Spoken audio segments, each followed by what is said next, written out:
Hold up ito, wag ka nang pumalag. Ako? Oo, dalawa lang naman tayo dito eh, bobo. Mamili ka, pera o buhay mo.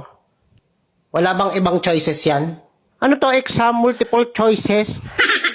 Ay, sarap pa sakalin. Yung buhay ko, binigay ko na sa asawa ko. Yung pera ko, kinuha na rin niya. Hold upper ka ba o nang-aasar? Wala ganun? Hindi ka binibigyan ng pera? Nang-aasar ka yata eh. Oh, sorry na. Hindi ko naman alam eh. Pagod ako. Galing ako overtime oh. Pag sahod ko, wala naman ako nakukuha. Tapos, wala ganun. Kahit pamasahe? Ha?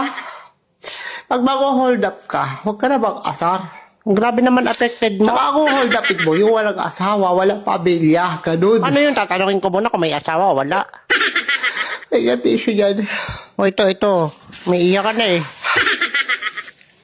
Pag hold up lang, walang asaran. Hindi ko naman alam eh. Ang iinis ka eh. Sige, sa susunod tatanungin ko kung single. Nabubuli ka pa eh. Nag-hold up ka na, nabubuli ka pa.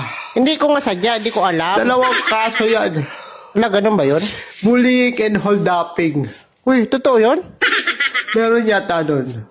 Sige na, hindi na kita hold upin. Nahingan mo pa akong tiso. Sige na, balis ka sa harap ko na. Alibad-baran ako sa mukha mo. Ito na, paalis na. Hindi ko naman alam na under ang hayop ka eh. Ang lakas mo, asaraw hayop.